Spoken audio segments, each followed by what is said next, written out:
안녕하세요. 저는 둔산 Q&A 공부방에서 독학재수를 하고 있는 귤이라고 합니다.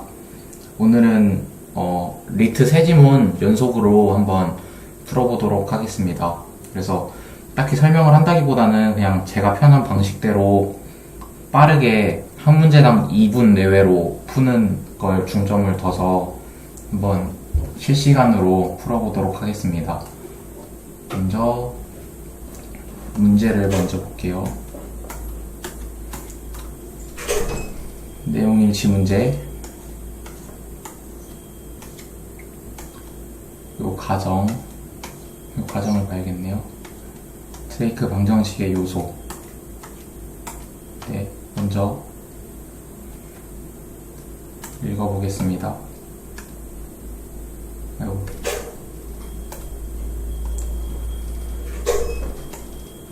외계 생명체, 물,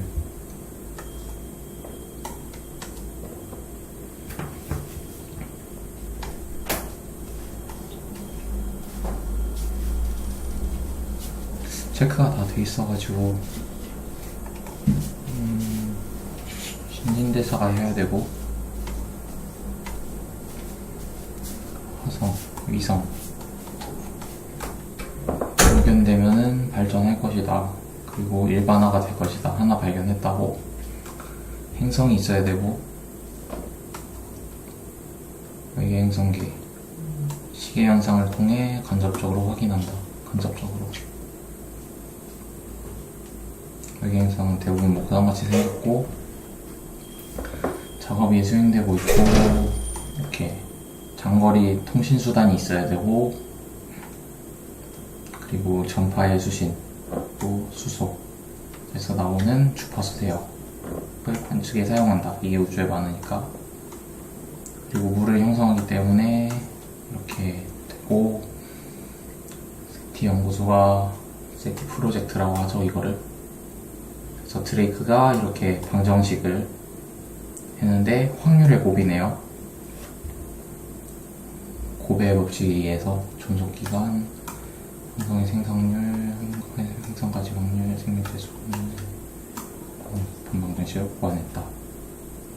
불확실성이 크다. 알 수 있는 것, 물의 구멍에 전파를 발생하는 생명체가 존재한다. 탄소를 기반으로 한다. 화학에너지 순. 먼저 물의 구멍부터. 1번 물의 구멍이 어디 있었지? 여기 있었죠? 물의 구멍. 이 대역을 사용할 가능성이 높다. 가능성만 나와 있네요. 직접으로는 모르고. 태양계 밖의 지구형 행성에는 탄소를 기반으로 한, 아까 지구형 행성보다 목성형이 많았던 것 같은데,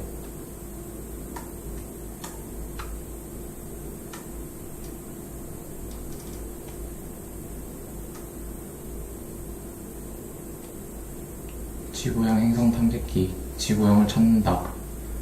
근데 지구형 행성이라고 꼭 지구랑 같다는 법은 없으니까, 아니고,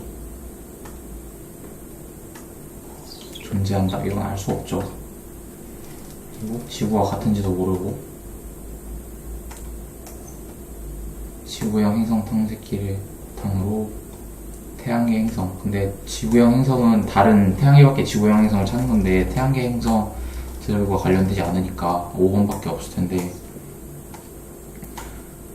외계 행성의 존재를 알아냈는데 항성을 관측할 때 나타낸 밝기 변화, 간접적으로 아까 발견한다고 나와 있었는데,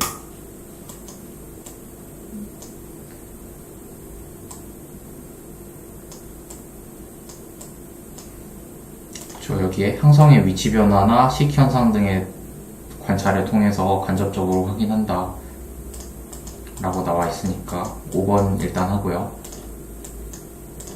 다음, 가정되고 있는 것으로 보기 어려운 것. 수신된 전파는 항성 주위에서, 항성 주위를 탐색한다고 했으니까 자연적으로 발생한 것과 다르다. 안 그러면 발견할 방법이 없죠. 주성분 원소에서 나오는 주파수의 전파를 사용할 것이다. 모르겠고 일단 강도가 큰 것일수록 지적 생명체가 보는 것이 가능성이 높다. 강도에 대해서 나왔나 한번 보죠. 아 여기 나와 있네요. 신호의 색이 나와 있으니까 그럴 수 있죠. 그리고 천체 관측에 주로 사용한 전파와 비슷한 대역, 이 대역, 전파 대역에 대해 나와 있는데 이 전에, 세티 전에 이 전파를 관측에 많이 사용하니까 이 주파수의 그 파동을 감지를 하는 거겠죠. 그래서 비슷하다고 생각할 수 있고, 주성분 원소, 근데 이게 우주를 구성하고 있는 수소와 산소에 관한 이야기지 그 생명체가 어떻게 구성되어 있는지는 가정이 없죠. 그래가지고 3번이라고 할 수 있습니다. 네, 봅시다. 드레이크 방정식을 통해서 우리 은하 내 통신 가능한 고등음의 소리 예측하는데 고려할 요소. 여기서 중요한 거는 우리 은하 내죠. 전 우주가 아니라. 그러면 은하의 개수나 은하 구성 원소의 종류는 상관이 없어요. 범위가 우리 은하로 한정되기 때문에. 그러면은 이 정도 되겠네요. 온도가 너무 높거나 낮아도 안 될 테고 항성의 평균 수명이 필요할 테니까. 그래서 2번 분석 원래지. 네, 다음 문제 해볼게요.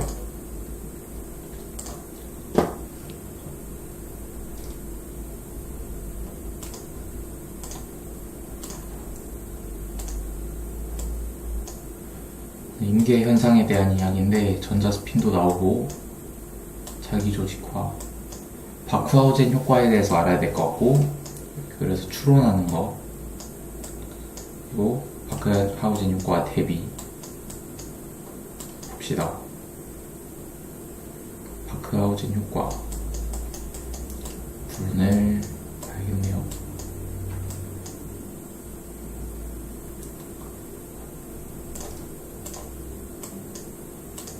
바크하우젠 효과는 임계현상이다. 그리고 외부의 자기장을 변화시켜 유도전류하고 전자기 유도를 일으켜서 유도기 전력, 전기를 띈다는 거죠. 그리고 불규칙하며 갑작스럽게 나타나는데 이거를 바크하우젠 효과를 한다. 불규칙하고 갑작스럽다. 그럼 규칙적이다 라는 말이 나오면은 틀린 거겠죠? 그러면은 일정한 크기의 건축값을 간다. 이건 규칙적인 거라니까 아닐 것 같고, 그리고 동적 특성 밑에는 잘 모르겠네요. 그리고 다시 보면 스핀 이건 알고 있고, 그리고 스핀 좀 정리해서 안정되는데 높은 질서도의 상태가 된다. 만약 초기 정렬 상태 역방향이라면 정반대로 바뀌며 정반대 다시 높은 질서도가 된다. 분진명의 자기균형의 구역을 형성하고 단체로 움직인다는 거죠. 그리고 자기장이 가해지면 불규칙하게 이게 또 나오죠. 그리고 가해지는 자기장은 임계 자기장이라고 한다. 불규칙하고 단체로 이동한다. 그냥 이 위의 내용 그대로 다 요약해줬네요. 특징이고, 동적 특성은 해석적 방법으로 설명하기가 거의 불가능하며, 아까 동적 특성하고 해석적 방법이 나왔던 것 같은데 동적 특성을 해석적 방법으로 설명된다. 이거는 틀린 거죠. 이걸로 안 된다고 했으니까. 그리고 여기는 개별 스핀의 독립적이라고 했는데 독립적인 게 아니니까 1번 아니고, 그리고 멱의 법칙이 나오네요. 멱의 법칙이 3번 현재 있었으니까 멱의 법칙으로 나타난다는 사실이 실험적으로 증명되었다. 여기 증명됐다고 나왔으니까 3번은 아니네요. 그럼 5번밖에 남는 게 없죠. 그러면 스핀들이 정렬된 후 역방향으로 임계 자기장만큼의 크기를 가할 때 관찰된다. 일단 임계 자기장만큼 했을 때 바크하우젠 효과가 나타나는 건 맞죠. 그리고 역방향으로, 자기장을 역방향으로 가했다. 이게 맞는지 봐야 되는데, 역방향,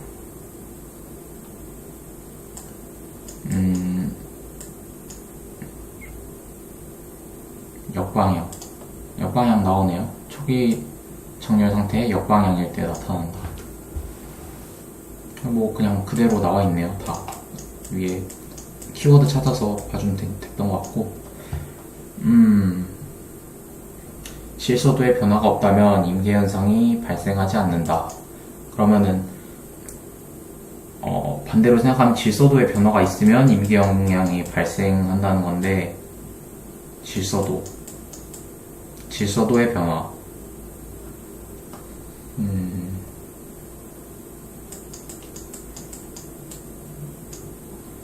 질서도에 관한 내용이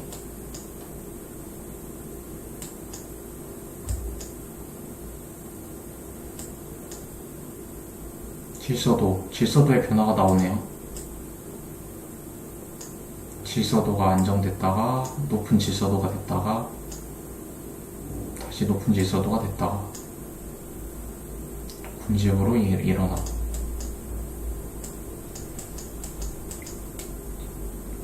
임계현상과 질서도가 여기서 밀접하게 관련돼 있기 때문에 문맥상 1번이 되기가 어려울 것 같고요. 그리고 이게 딱 하나를 골라내기보다는 뭐라고 해야 되지?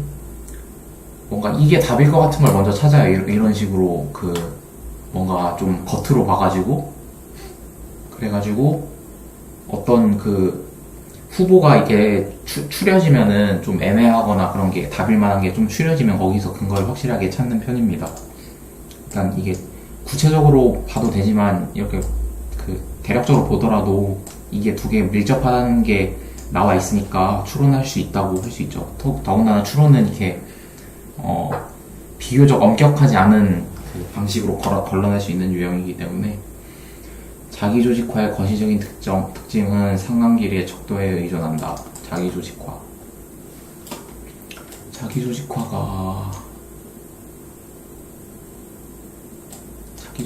여기쯤에 나왔던 것 같은데,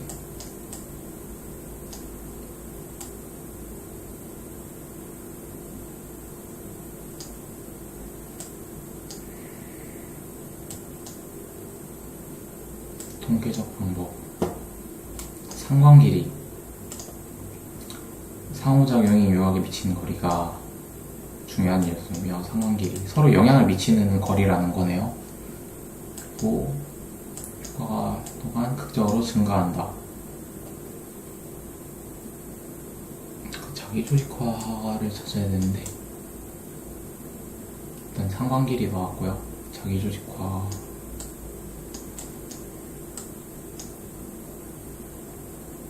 묘계법칙을 발생시키는 자기조직화라고 나와 있는데, 그러면은 자기조직화와 묘계법칙을 같다고 봐도 되겠죠. 그럼 이 주변에 묘계법칙이 있나 보면은, 묘계법칙이 여기 처음 나오나? 금속이 자석이 될 때 도처가 초절대로 전이할 때, 묘계법칙. 그러면은 자기조직화는 묘계법칙과 같고, 문맥상 묘계법칙은 이 금속이 자석이 될 때 이렇게 변할 때 변하는 과정과 같다는 걸 알 수 있죠. 그러면은 자기조직화, 변하는 과정의 거시적인 특징은 상관길이의 척도에 의지한다. 근데 이 둘은 관계가 있을 수 있어요. 변하는 게 상관길이. 근데 거시적인 특징까지 일단 봐야 되니까, 거시적인 특징은 동적 특징. 묘계법칙은 동적 특성이고요.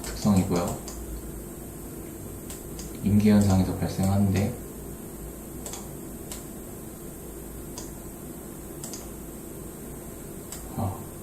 임계현상의 통계적 특성이 거시적 특징에 의존하게 된다. 상관길이의 척도가 없어짐으로 인해서. 상관길이의 척도가 무슨 말인지 모르겠는데, 어쨌든 상관길이가 없으면 거시적 특징이라는 거죠. 그러면 여기는 거시적인 특징이 상관길이와 함께 있잖아요. 근데 여기 위에서는 거시적인 특징하고 상관길이가 서로 없을 때, 그러니까 상관길이의 척도가 없을 때 거시적인 특징이 나타난다라고 돼 있으니까 2번은 반대 내용이네요. 그래서 추론 할게 없이 그냥 반대 내용이 나와 있고요. 그냥 문장 구조만 봐도. 그리고 상호작용의 종류가 다르더라도 임계 현상은 유사한 동적 특성을 보인다. 지금 이게 글의 중심 내용이고, 이 변화는 임계 현상에서의 그 특성이 중심 내용이고, 그 다양한 상호작용의 종류가 있다고 여기 나와 있죠. 그 예시로 해가지고 복잡한 네트워크라든지 연결 분포에서 여러 분야에서 나타낸다. 그리고 군집 영역에 전이가 없다면 요동 현상이 나타나지 않는다.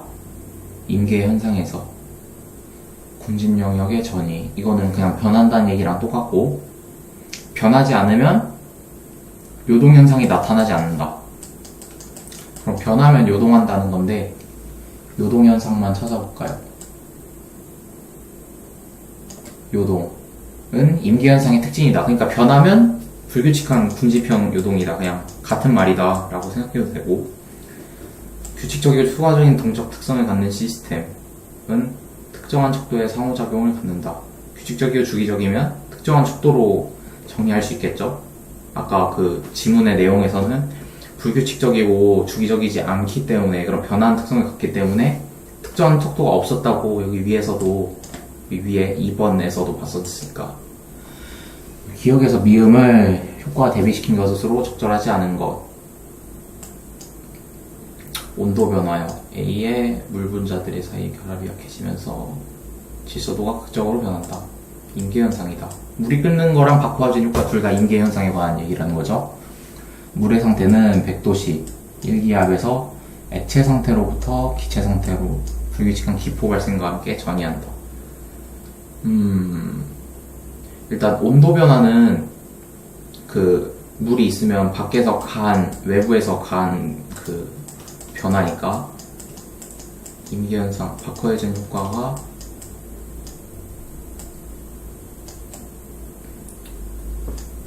바쿠아진 효과가 정리를 해보면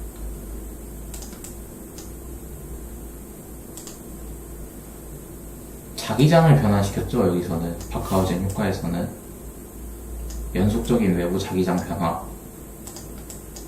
변화시킨 게 자기장이고, 여기는 온도니까 자기조직한 자기장과 같은 말이라고 할 수 있죠. 그리고 물 분자들 사이의 결합이 약해지면서 물 분자가 변하고, 그 전기를 가하면은 스핀이 변한다. 그리고 100도씨 1기압에서 액체 상태로부터 기체 상태로 기포 발생하기 전이한다. 끓으면 100도씨에서 변한다. 전이한다. 전하는 딱 지점이라서 임계장이라고 할 수도 있을 것 같은데.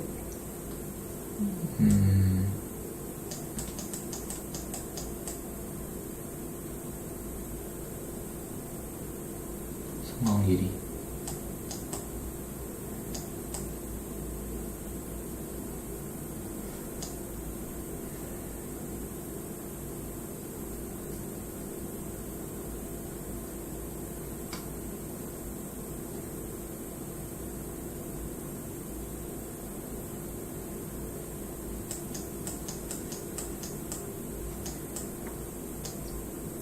일단 넘어가고, 액체 상태에서 기체 상태로 불규칙한 기포 발생과 함께 전이한다.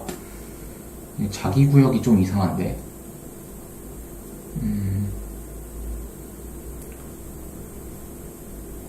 100도씨는 임계자기장이라고 할 수 있죠. 왜냐면 물은 100도씨가 될 때 기체가 되는 거고, 그리고 이 임계 현상이 일어나는 건 임계자기장일 때 일어나는 거니까. 그리고 액체 상태는 이 변화를 가하기 전에 처음 상태니까 초기 스핀 정렬 상태라고 할 수 있죠. 근데 자기 구역은 좀 이상하네요. 기포 발생. 이거는 액체에서 기체로 될 때 밑에 있는 액체가 기체로 되면은 이게 기포로 돼가지고 올라오는 건데, 그냥 변하는 과정에서 생기는 부산물이지 뭐 자기 구역하고는 관련이 없는 것 같아요. 그래서 5번인 것 같습니다. 다음 마지막 문제. 시간이 좀 넘을 수도 있겠네요. 이렇게 실제로 그냥 종이로 푸는 거랑 좀 차이가 있기도 하고, 말하면서 하다 보니까. 일단 법이념, 정의, 긴장 관계일 수도 있고, 결론을 내리는 게 중요하다. 여기 중요하다고 되시니까 일단 좀 체크하고 갈까요? 결론을 내리는 게 정의로운지 여부보다 더 중요하다. 법이 존재하는 무엇보다 낫다. 이건 소크라테스 한 말과 비슷하네요. 법적 안전성, 법관의 직무. 이 정도. 여기 있네요. 소크라테스 얘기. 내가 법을 안 지키면은 이 나라가 망할 것이다. 개념들 관계를 진술한 것. 법적 안정성을 적용한 사례. 글쓴이의 견해. 견해는 아까 중요하다고 한 게 견해겠죠. 그래가지고 아까 뭐라고 했죠? 중요하다고 한 거. 바로 풀 수도 있어요. 여기서 이거죠. 글쓴이의 견해는 법이 존재한다는 건 무엇보다 낫다. 그러니까 그 결론이 정의롭지 않더라도 법이 없는 것보단 법을 집행하는 게 낫다. 긴장의 경우 어렵다. 관련이 없고 실정법 개폐한다. 이건 모르겠고 평등이 의식적으로 부정되는 곳에서 법이랑 법조성 아니죠. 법이 더 중요하죠. 정의보다. 조건이지만 그것은 정의가 보정돼. 이건 정의 얘기니까 안 되고 판결을 거부할 수 없다. 법 조항이 없는 경우라는 끌어들여 판결하기로 한다.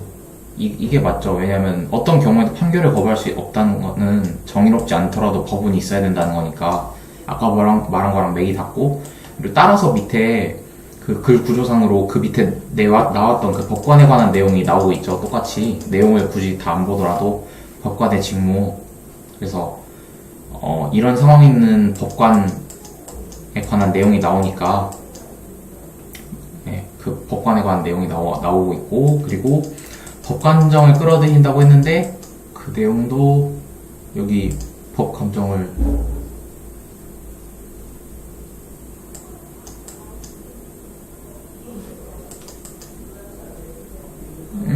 법감정을 여기는 희생시킨다고 생겼는데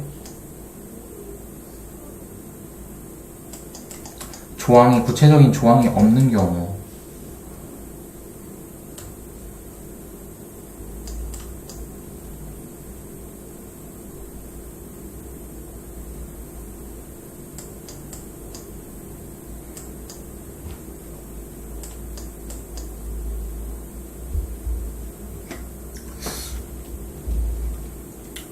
그러게요. 되게 어렵네요.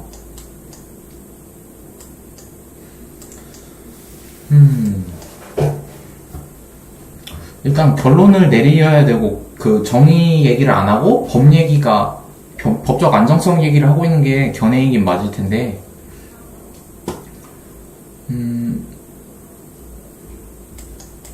법감정을 희생시켜야 한다.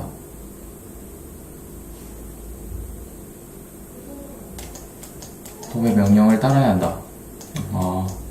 뭐 굳이 뭐 해석을 하자면은 구체적인 법 조항이 없는 경우에는 자기의 법감정을 끌어들여서라도 판결을 어떻게든 내리긴 해야 된다. 그렇게 볼 수도 있겠네요. 그 법이 여기는 없는 상황이라고 나와 있으니까 좀 경우가 다르게 볼 수 있죠.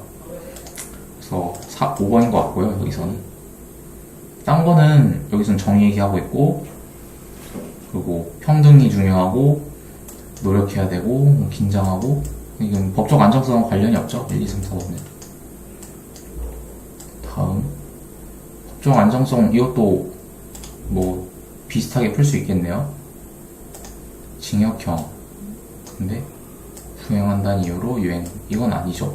봐주는 거니까 법을 엄격하게 집행을 해야 되는데 비유를 했다. 이거는 그 사회적 정의에 관련된 부분이지 법적 안정성과 관련이 없고 그리고 응시할 수 없다. 취소된 사람을 사면했다. 이거는 여기 위에 있는 이만큼의 내용이 법 내용일 수도 있는 내용이라고 봐야 되는데 이거는 법과 반대되는 거를 한 거니까 안정성이 침해가 됐죠. 돌려달라고 했는데 15년 동안 돌려달라고 하지 않았기 때문에 권리가 소멸했다. 법원은 의뢰 주장이 옳다고 판결했다. 이거는 맞을 수 있겠네요. 왜냐면은 이 15년 동안 돌려달라고 안 하면 권리가 소멸한다. 이게 법 내용에 있을 수 있죠. 그리고 의리 옳다고 한 거는 그 기존에 있던 법 질서를 법적 안정성을 지킨 것이기 때문에 맞다고 할 수 있고요. 우측 통행한 것을 법으로 정하였다. 확실히 나오죠. 그런데 변경하라 하였으나 혼란의 우려 때문에 그대로 유지하였다. 이것도 맞다고 볼 수도 있는데, 충돌을 방지. 변경하려 했으나 그대로 유지했다. 이건 다른 법 이념과 관련된 내용일 수도 있는데,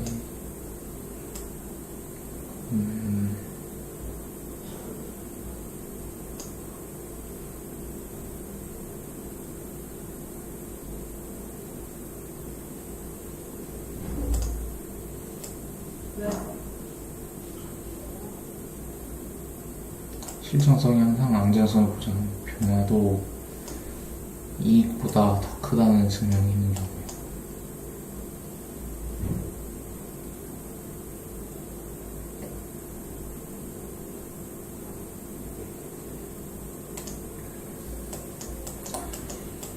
적응보다 계속의 이익이 크다. 이 경우에는 유지하는 게 변화하는 것보다 이익이 크다라고 생각을 한 거죠. 그래서 유지를 했다는 건데,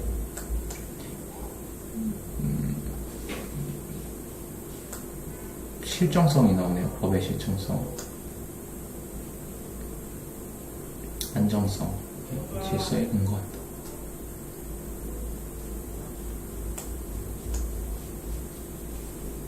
정의로운가. 안정성은 계속성을 요구한다.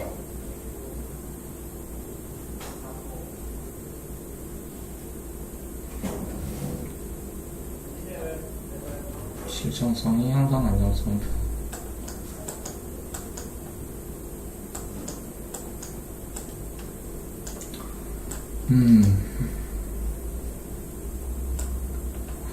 이게 다시 보자면 이 4번 사례는 기존에 있던 법을 그대로 적용한 부분이고, 이거는 어떤 법을 변화시키려고 하다가 다시 말았다는 거죠. 변화를 안 시켰다는 건데, 여기 위에 실정성 관련 내용이 나오는 거 보니까 4번, 5번이 지금 헷갈리는데, 굳이 찍자면 4번을 찍는 이유는 4번은 법의 안정성에 관한 내용만 나와 있는데 5번의 내용은 위에 문맥상으로 봤을 때 실정성이 엮여 있을 가능성이 있어요. 그래서 안정성이 아니라 실정성이가 이럴 가능성이 있기 때문에 4번으로 치겠습니다. 이거는 자세히 모르겠네요. 완벽하게 알 수는 없죠. 어려운 문제인데. 사회질서는 법은 목적과 수단. 법은 수단이고 사회질서는 목적이다. 상식적으로 일단 체크를 해봅시다. 맞을 수 있고, 법적 평화의 전제가 되는 개념은 법의 효력이다. 효력이 있어야 법적 평화가 실현되죠. 맞을 수 있고, 정의와 법적 안정성은 동등한 수준이다. 글쓴이가 이거를 더 강조하긴 했는데 동등할 수 있죠. 그리고 실정성은 법적 안정성의 하위 개념이다. 하위 개념이라는 거는 법적 안정성 밑에 실정성이 포함되어 있다는 거죠. 근데 이거는 개념을 잘 몰라요. 법 이념은 정의의 상위 개념이다. 정의 위에 법 이념이 있다. 근데 이게 정확히 뭘 말하는지 모르니까 이것도 잘 모르겠네요. 그래서 실정성, 법적 안정성, 법 이념, 정의 이렇게 4개 찾아볼게요. 먼저 실정성과 법적 안정성. 위에 나왔던 것 같은데,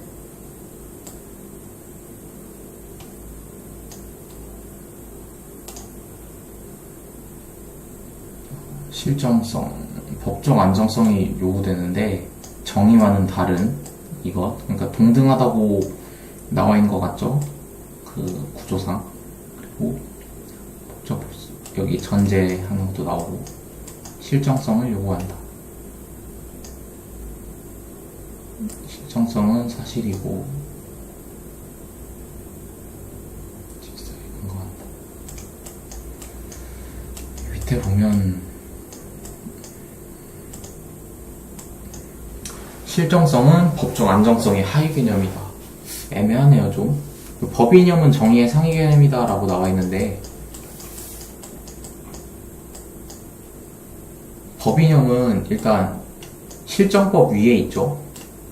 실정법 위에 있고, 법이념으로 거론되는 게 정의이다. 정의는 충분하지 않다. 방식이 없다. 그 말은 법이념으로 거론되는 게 여러 가지가 있을 수 있는데, 그 중에 정의가 있다고 이게 좀 많은 부분을 차지한다고 해석을 할 수 있죠. 그러면은, 그리고 법이념과 정의 밑에는, 그쵸? 여기에 또 정의와는 다른 법이념이 요구된다라고 하는 거는 법이념 중에서 정의도 있고, 정의와 다른 법이념. 그러니까 법이념이 범주가 더 크고 그 안에 정의가 들어간다고 볼 수 있죠. 그럼 그래야 정의와 다른 법이념이 나오니까. 만약에 정의와 법이념이 이렇게 같거나 아니면은 정의가 더 크고 법이념이 작으면은 정의 외에 법이념이 없잖아요. 그래서 정의와 다른 법이념, 이거 말에서도 이렇게 생각을 할 수 있어요. 그래서 법이념이 정의보다 상위 개념이다. 포함하고 있다. 그럼 이렇게 포함 관계로 봤으니까 4번도 포함 관계로 보면은 실정성은 법적 안정성의 하위 개념이다 라고 돼 있는데, 그러면은 법적 안정성이 더 크고 그 안에 실정성이 있다는 거죠. 그러면은 실정성을 제외한 법적 안정성이 있어야 돼요. 여기 밑에 본 거랑 마찬가지로 실정성을 제외한 법적 안정성,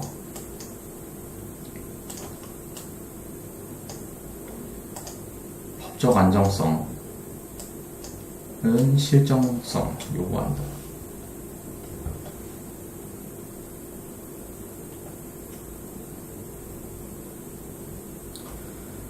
법이면만의 법적 안정성이 포함되고, 근데 왜 갑자기 법적 평화가 나오지? 이게 같은 말이라고 봐야 되나?